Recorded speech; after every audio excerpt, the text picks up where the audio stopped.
started at 5:06 and she's ready. I'm ready. All right, we do have a couple to go over.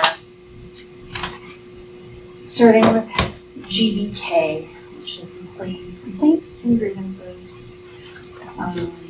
I had a couple of notes here. I think I've actually brought this up before. I feel like I have. It's what if a grievance or complaint is regarding employees in the next link of the chain of command? No, I think that's why we tabled it.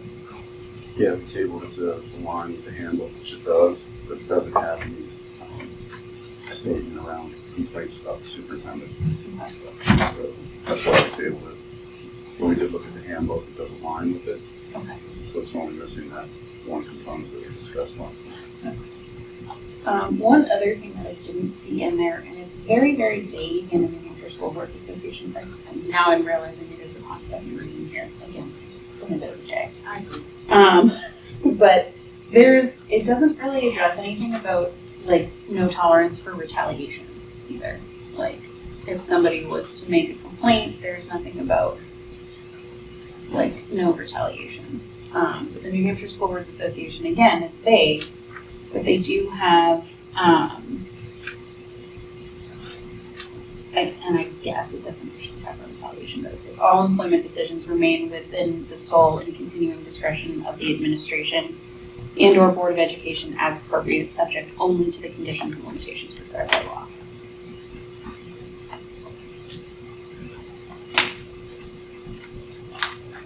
Those were my thoughts. So is okay on that paragraph? I think so.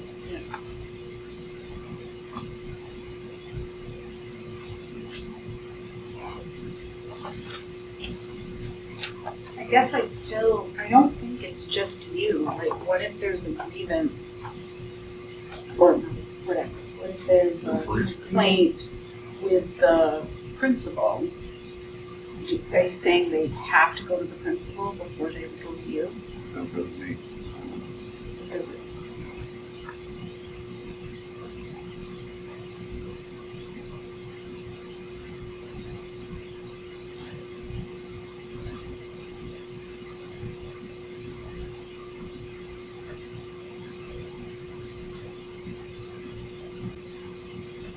Also, do we have rules and procedures for this? Well, there's a line 20 and 21 says grievances shall be handled expeditiously in accordance with rules and procedures and or contained in the collective bargaining agreements and or employee handbook.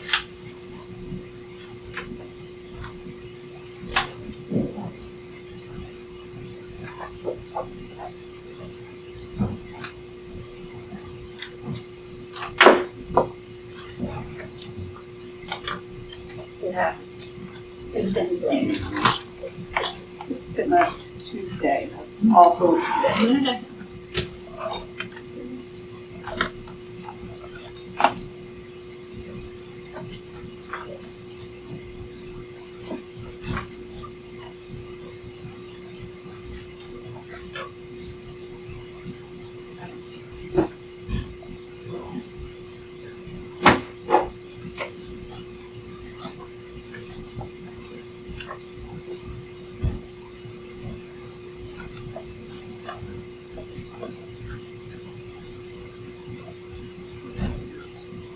There are rules that to link those to the, or call them out, I guess.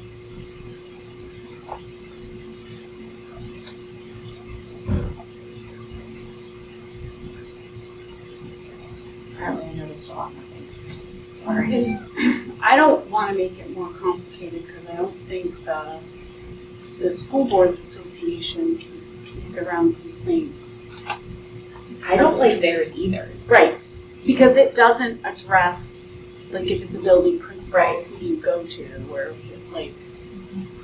Because that was my initial, I was like, okay, well, I'll go and see what the New Hampshire School Boards Association says. I don't like theirs either. I mean, not that I can do anything about that, but.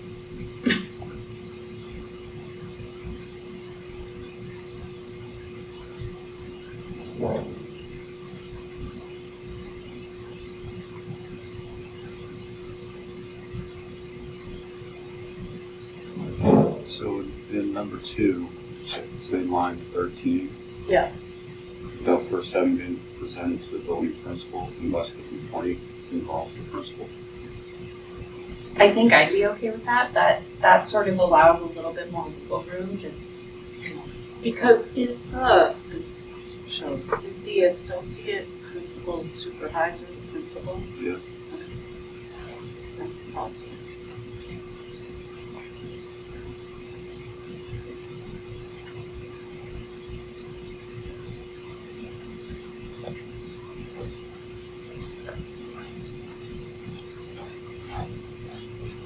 and then I feel like for number 3, if it's someone who's got a complaint about their immediate supervisor, that's not the principal, they should be allowed to go to the principal if it's about their immediate supervisor.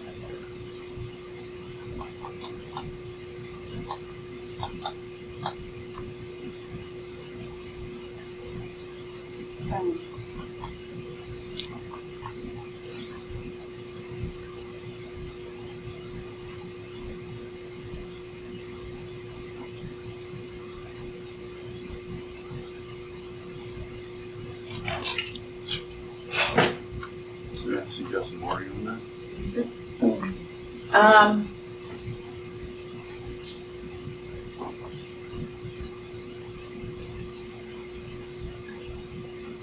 I think we can probably do something similar to what we did in number 2, unless their dispute or issue involves their immediate supervisor. At the end of that sentence on line 16. So you have some immediate supervisors who don't answer to the principal.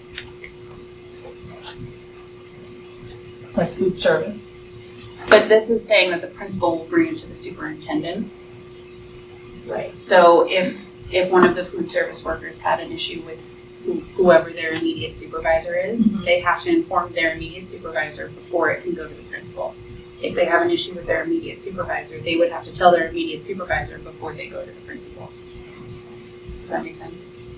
Well, I think what Debbie's So saying why aren't was they that going to their supervisor?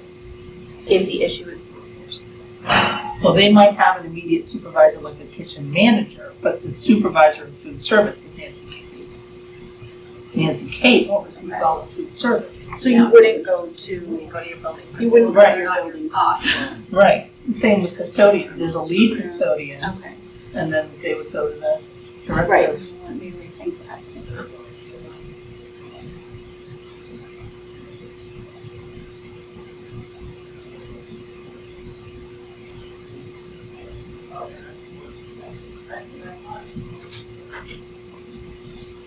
Now that I'm reading this and now that I have that information, I'm not sure that number 3 makes sense. Yeah.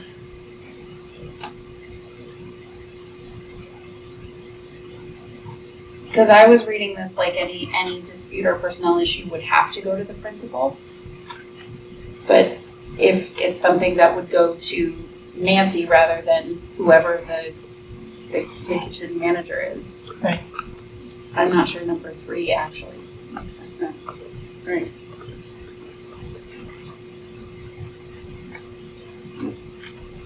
Are we making this harder than it needs to be? I think so, just because Probably, but it it's should worth be. the conversation.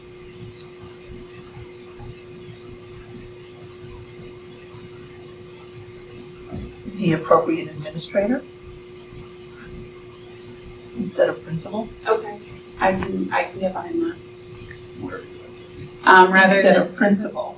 line 15. bring 16 intends to bring to the appropriate administrator. And then I think we can add that piece about unless that issue has to do with their immediate supervisor. And then I think it makes more sense.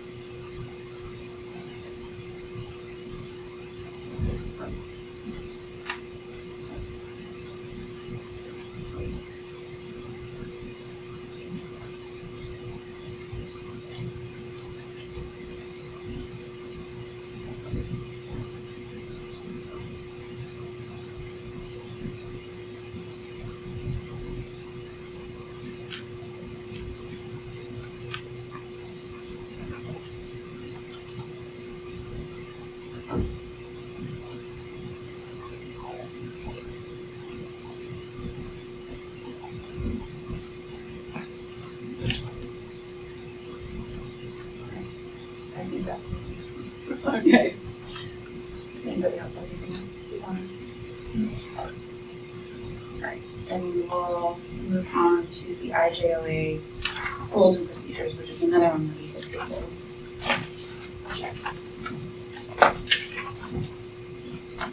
Um, I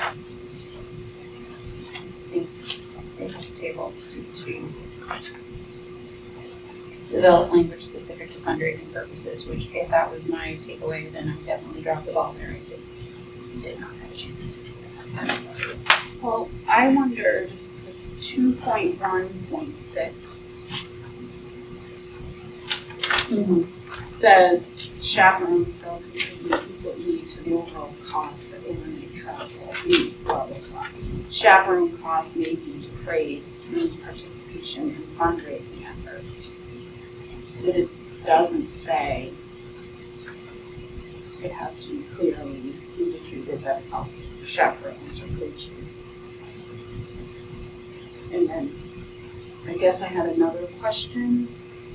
Does this vary by is co-curricular and coaches, is it any different? Because we use the term chaperone a lot. But is the coach or the teacher or the leader of the club, are they a chaperone or are they a coach and like leader? And does that matter? I mean, I know it matters, but it's a little bit different when you have a coach. Yeah, I think overall they fall into the chaperone category because they're chaperoning their students or team on the trip. They fall True. under that umbrella chaperone. I guess what I'm struggling with it's a little bit different for me on whether or not if somebody's designated as the coach and the person who has to go because the students can't go unless they have like a lead person. And then there's chaperones. And I think Debbie's point also last time was we don't specify like how many chaperones you need. So if it was, when does it become families want to go as opposed to we need 3 chaperones. And in charge and however. We don't pay whether it's the coach, the advisor, we don't pay their costs. So, And I understand that, but I think this says that the groups could. Because it says chaperone costs may be defrayed through participation in fundraising efforts. Right, it only outlines chaperones, not right. a coach or. But I guess to the point of what wording do we need, I think about the coaches that are involved in all these fundraising because they have to be there chaperone fundraising efforts. Like part of this was what are we actually saying has to be on there? And I know for the kids, they credit them money for the fundraising to offset their costs in a lot of cases. Well, we already decided it can't be individual. Like that was my first year on the board. It has to go to a pool of kids. Unless, like for bands, you couldn't have, if only 6 kids participated. If it's for the band trip, it has to go to the band trip.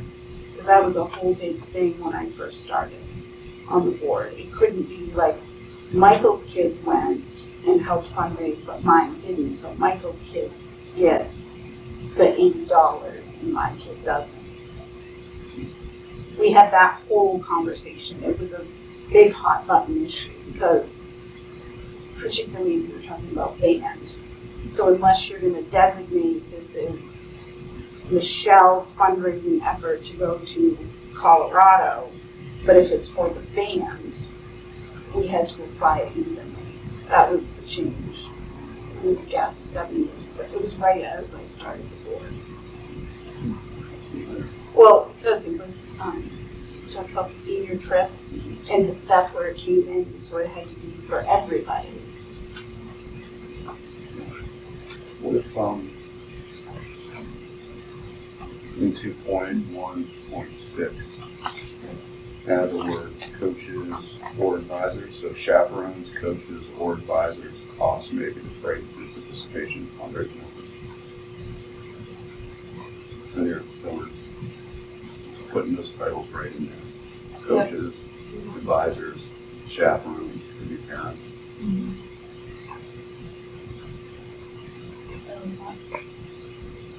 Doesn't necessarily tackle the, you have to notify people during the fundraising effort where those costs are going, or where those funds are going. Would be Reading this, I wouldn't think it would. Yeah.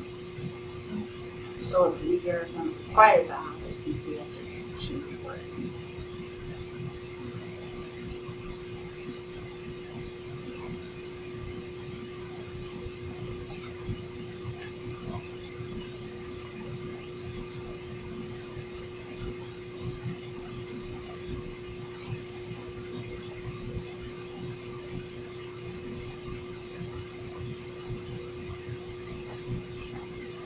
Do you feel we need to?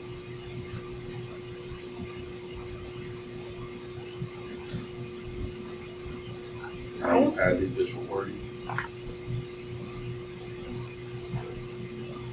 I don't need additional wording, but I also think that we need to be clear how many chaperones get identified and kind of how does that all work? And is it, I'm more okay with like the coaches stuff being defrayed, and then I don't actually know what I think. Now I'm gonna disagree with myself while saying it out loud. I'll start with just adding those 3 words in there at this point, coaches or advisors. I had a question about 2.3. So it talks about how the superintendent shall prepare procedures on field trips and extended travel, which will ensure the safety and well-being of the students to be protected at all times. This will include procedures for administration of medication and all of that, and as the superintendents designate each school principal. Oh no, this was not. Never mind. I think I misread that when I was writing this. You're on 3, Alice? It was on 2.3, but I think I misread it as I'm reading it now.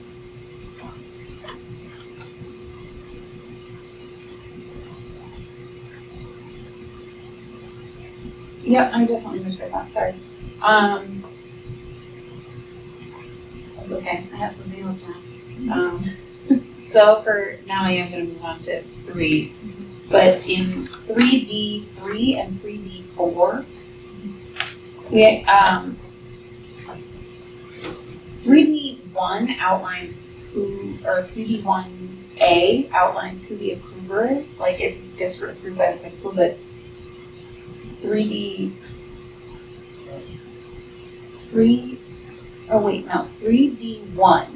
it says day trips 30 days or prior approval by the school principal and superintendent, and then 3D3 and 3D4 don't say who's approved by. So 3D3 should also say the same thing, prior approval by the school principal and superintendent. Okay. And then is 4 the school board for international development? Yes, Okay. So, which is outlined in the policy itself. About the international travel, I almost feel like it should be international travel with a flight. Like, we can go to Canada in about 3 hours. Yeah. It seems like we don't need 12 months to plan a trip to Canada. and international travel is probably not fun. Yeah, I think Involving so. air travel or something like that.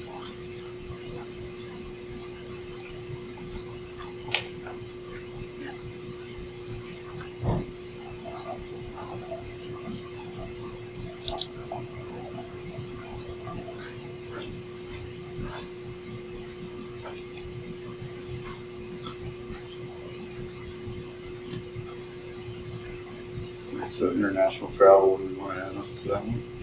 International travel involving air travel. Or international travel via air travel, something to that effect.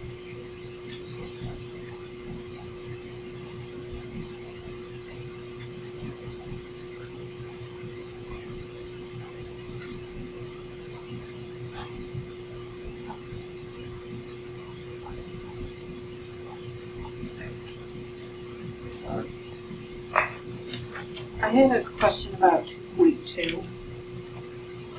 Which I think. I could 2.2. just 2.2. Yeah, okay, transportation. Because this also says transportation for field trips. Field trips feels very specific. So is this really field trips or does it include co-curricular and sporting events?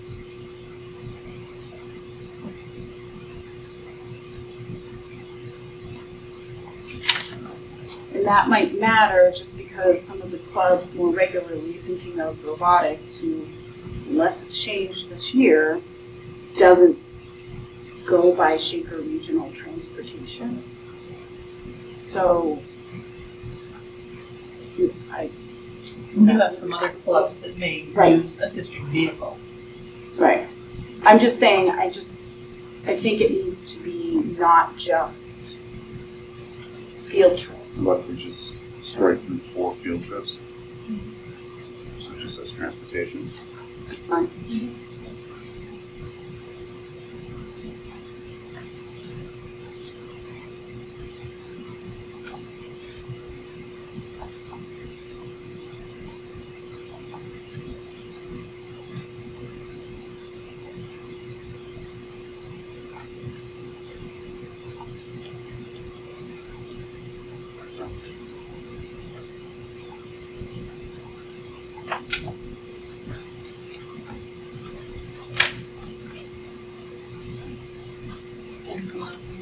So rules and procedures all tend to go to the board for approval.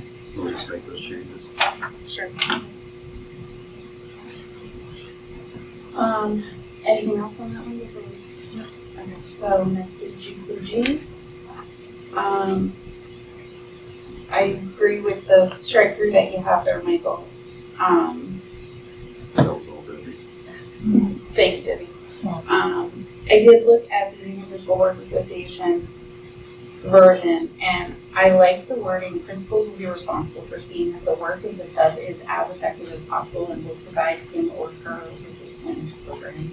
Is that something that we do, is there something that we do, to ensure that they have something to do with these kids the next day? So teachers are supposed to have 5 days of lesson plans prepared. Okay. And a lot of times when they do enter their absence and absence management, they will say where the lesson plan is. Okay. Or they'll have someone give it to them. Is that possibly something that we could stick in here just to make sure that that's true? Principals will be responsible for seeing that the work of the sub is as effective as possible and will provide him or her with a plan program. And if not that verbiage, just something to the effect of like the lesson plans are. We could say teachers are required. Is it per collective bargaining agreement? What's it? It's not per collective bargaining agreement. I'm not sure what it's, I thought it was just like one of their teaching responsibilities. Right. Yeah. Where are you seeing that, Alice? Last sentence would be here. Only because I don't know that my concern with the wording of that is, I'm not sure how the principal can ensure that necessarily unless it's required somewhere that teachers have. Right? Is it in the employee handbook? Like, what's the?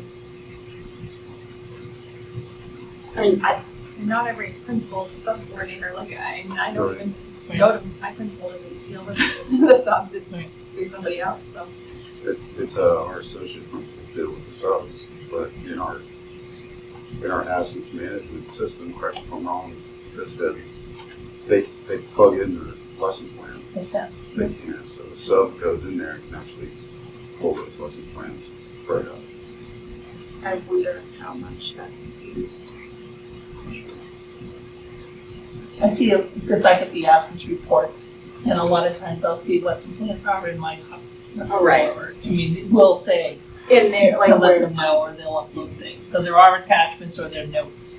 I just, before we put something like that in, I wanna make sure that I'm not principal married to has this the verbiage authority either. to. Right, and it depends, I mean, if this is applying to everyone, teachers leave sub-plans, the assistant might just leave a schedule for the day, it's not. Right. Yeah, so I'm not married to this Well, but this verbiage. is substitute professional staff, so that would be teachers, not support. But maybe just end it as effective as possible and leave it there.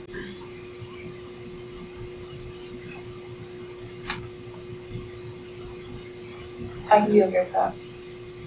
If that's, I guess it's not policy, it's not in this policy, but if that's the practice, is to have 5 days worth of lesson plans, then I can be okay with that. I did also wonder about, again, in the New Hampshire School Boards Association, they call out that all part-time and substitute employees must undergo a criminal history records check prior to any employment. We do that as well. Absolutely, yeah. We have the other policy on the fingerprint and the background check. Right. So any employee gets And fingerprinted that's- and a pre-employment. That's visit. outlined for subs as well. you know? It's any employee, yeah, before they even start. Okay, perfect. As long as we have that covered.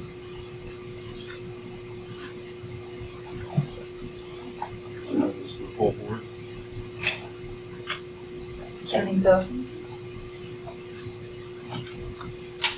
Looking at this though, line 11 Ours. on our policy, they only go to long-term read if they're a certified teacher. It's not any substitute. They don't go to per diem if they're not a certified teacher.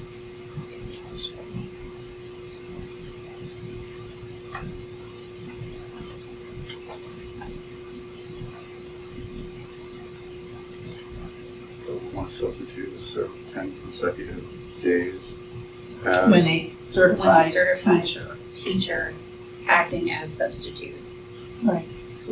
And As certified. and it's certified in that content area. Because you can't have an elementary ed teacher teaching high school physics and then go long term.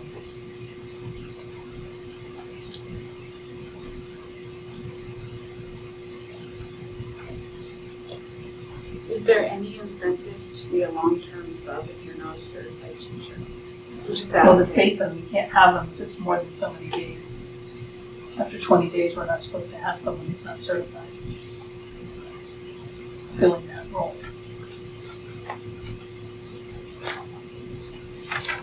It's gotten more difficult. Right. Anything else on that one?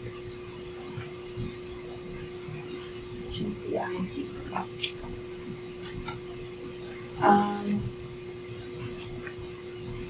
For this one, I did take a look at the footnote here at the bottom, and it calls out the 2003 to 2006 collective bargaining agreement. I didn't know if that needed to be updated. I would say that you should probably just strike through the date. Yeah, and say the most recent collective bargaining agreement. So I have a really tough time with the title of this, because when it says training of professional staff, I thought it meant our professional staff were being trained. And then I was like, what? Because then I read the school boards and it's professional activities of teachers, which I know why we're using professional staff. So I just, from a reader, does anyone else see that or just me? Now that you've pointed it out, I absolutely do. And it's not always just reimbursement, because according to collective bargaining, sometimes we prepay it. So this is training of, but it also includes any professional activities that they are giving to. like it appears to be dual. Of and by. So it's two different things, because the Right. collective bargaining agreement doesn't address if they're invited to speak somewhere.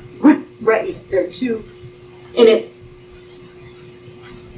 very, yeah.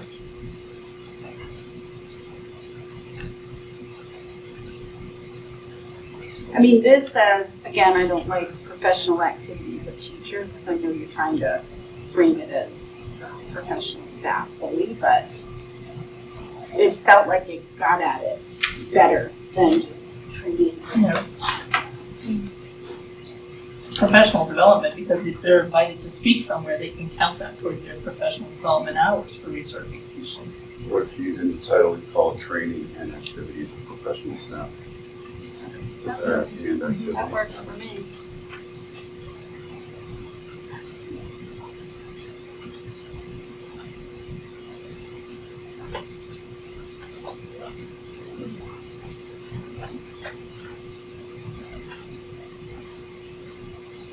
Do you feel that needs to go to the full board? Or adding those two words in there? Are you gonna change lines 4 and 5? What would you suggest for 4 and 5? Well, we encourage participation in professional and related activities in accordance with the collective bargaining agreement.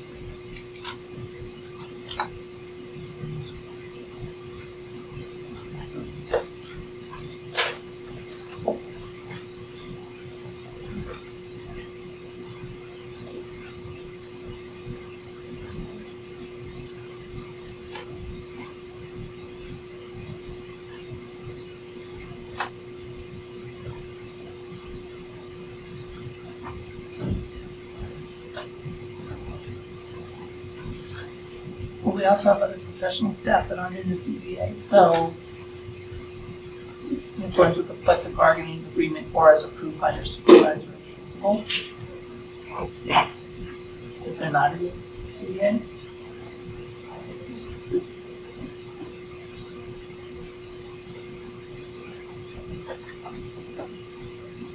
Do you feel we need to add that wording in there? Well, your specialists aren't covered by a CBA.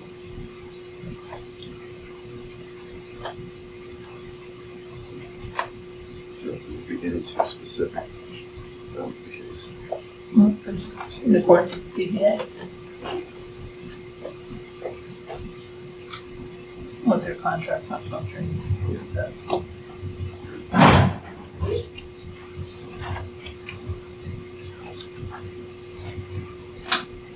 Any others on that? That's GCO.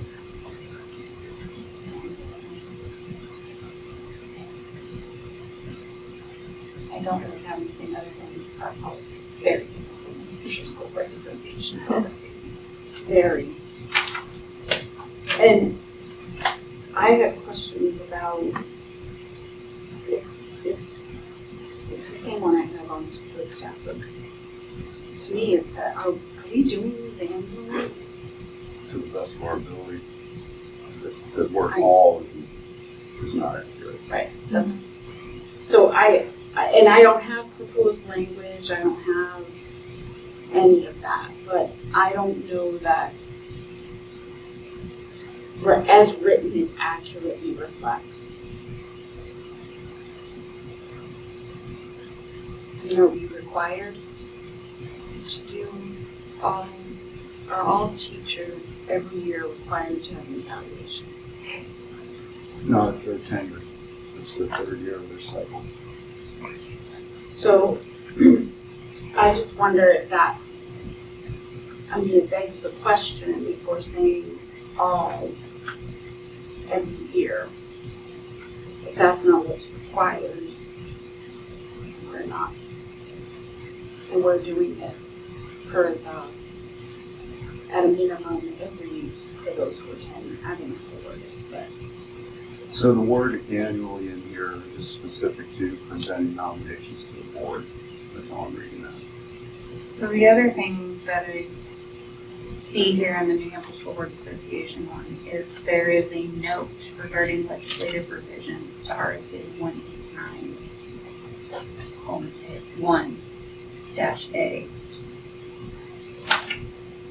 which requires school boards to adopt a teacher performance evaluation system with the involvement of teachers and principals for use in the school district. Which I think, And it said the CBA. which we've done. Okay. And So- that was prior to, we amended this in 2015, so. Okay. I think we're that taking that into consideration. I read this, that the nominations annually was tied to evaluation as well. Because, And I run it as the slate of names that comes forward each year versus evaluations that are part of your contract. You see the way information online. So- you made it forward. If we have updated this since 2015, I do think we should probably put a note in here noting that we are complying with RSA 189:1-A. It's not called out anywhere, and we should probably add verbiage to kind of denote that somewhere. That's available via the collective bargaining agreement or something like that.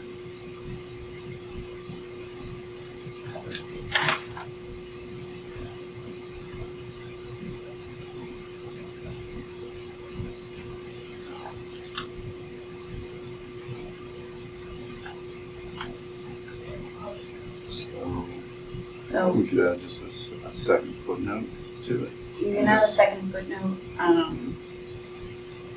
You'd want to tie it back to something though, so we should probably say something along the lines of the superintendent will cause professional staff to be evaluated as a basis for employment nomination and salary placement, pursuant to what's outlined in the collective bargaining agreement or something to that effect. And then we can put the footnote in there.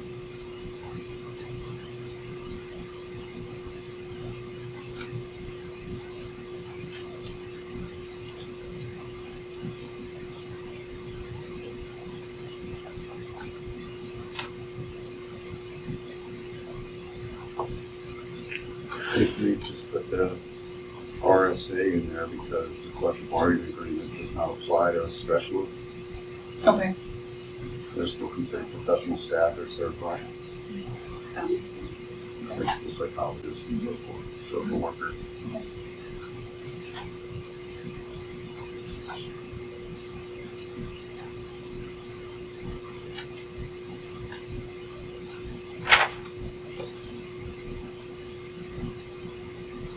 And the list that comes to the board is just the nomination, it's not the salary placement. Yeah, I thought that was on salary. I could strike that from.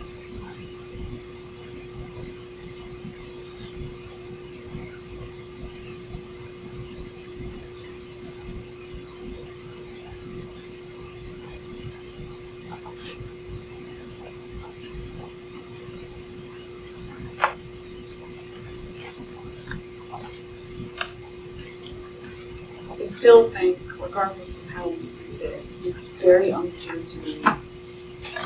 Or maybe it's in the collective bargaining agreement, does it say when teachers will be evaluated? It's not in the collective bargaining agreement, it's in the district's, It's in my learning plan software. well, it is, but that's based on the district's professional plan that was submitted to the state years ago. Professional development master plan. Yeah. Back in the day when we had that, it's submitted back to the state.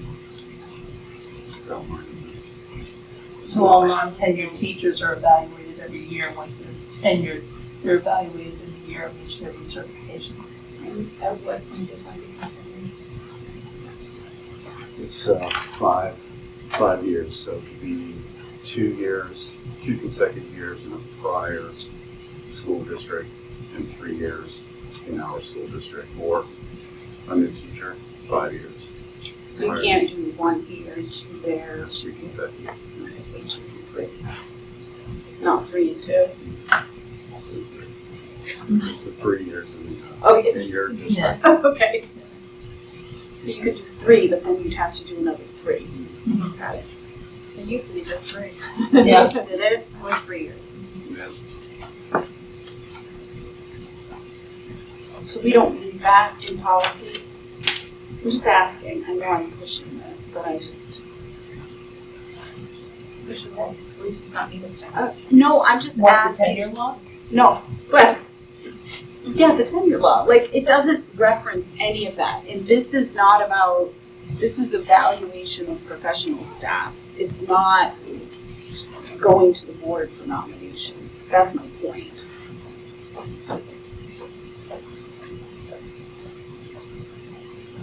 So I just, maybe we, because nothing really in that, aside from what we just added, talks about the evaluation of professional staff.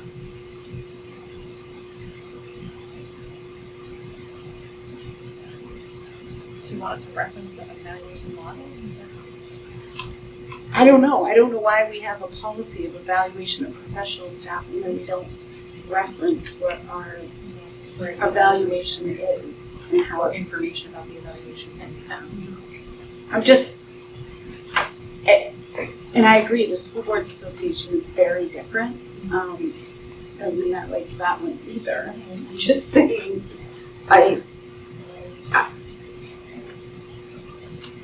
because didn't last time we do, I think last time we did a policy that explained like the nominations came to the board by the 15th of the month or whatever.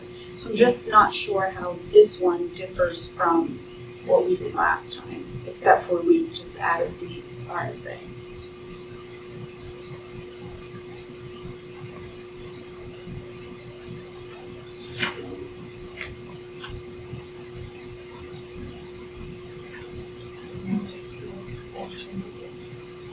So if you've already got the policy about when the nominations come forward, wouldn't this just be evaluation of professional staff would be in accordance with the district's professional development plan?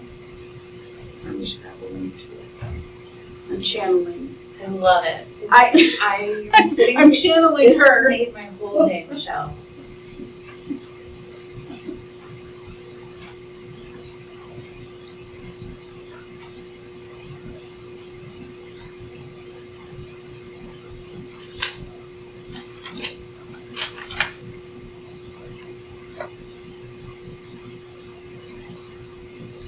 So, appendix, Appendix? that's what it says here. So, School Board Association says such procedures, criteria, and components may be included as an appendix to this policy.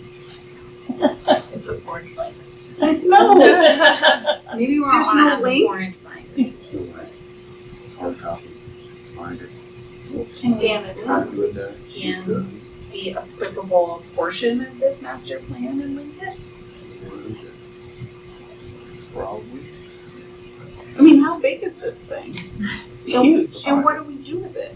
Sits on a shelf. Well, it's been incorporated into my learning plan, so when they're doing the evaluations, it's all different components of the evaluation based on the job that the person has. Developed back in the day when you made hard copies, you put them in a binder and sat on the shelf. Well- It's awfully hard to find them. But I found one. A binder or a copy? The copy.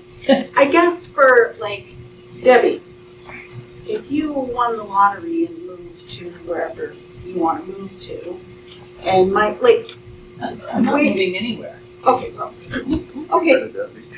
then if you got hit by a bus, Wow. We went She dark. really wants to get rid of me. I'm trying to say it in a nice way. I'm just saying, like, You're where old, do you we? might drop dead. Is that what you're trying to say? Wow. I'm trying to say, like, where does it live and where would we reference so that if the total administration changed over, if it's not in writing, it didn't happen. If you don't know where it is, we can't link to it. It's on the bookshelf in my. Yes, because you found a. Yes. In the event that you are unreachable, Debbie. I know. Let's leave it at But that. it says professional I tried to development have- master plan on my bookshelf. So can you say reference the professional development master plan in the orange folder? I think it's an Shall orange Orange binder. It's a binder. white binder with a green label.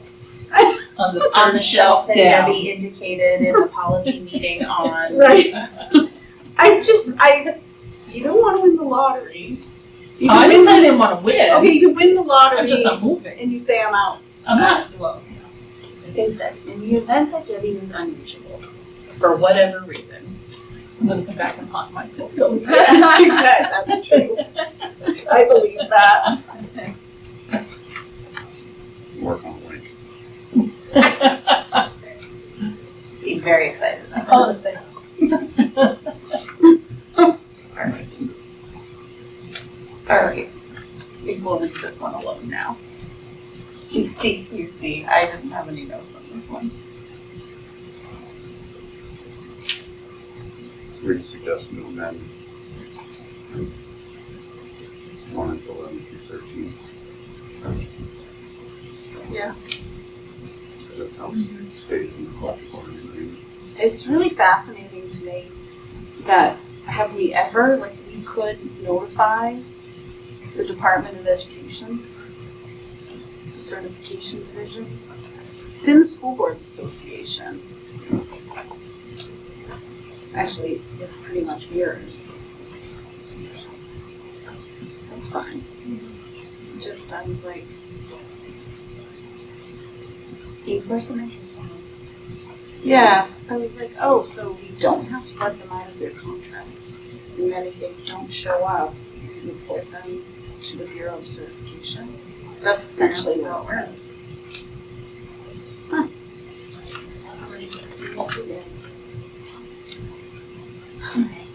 I did not have any notes for GCR even.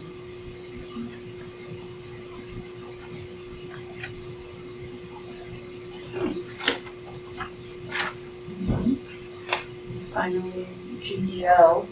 I think my only question here is, do we have a collective bargaining agreement for support staff? Because the New Hampshire School Boards Association calls out. No, we Used don't. to. Okay. And mine was, are we doing any of those? Against the word all. Right.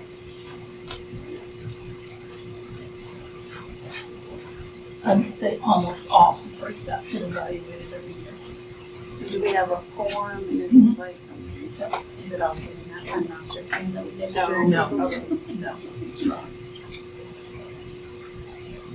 so.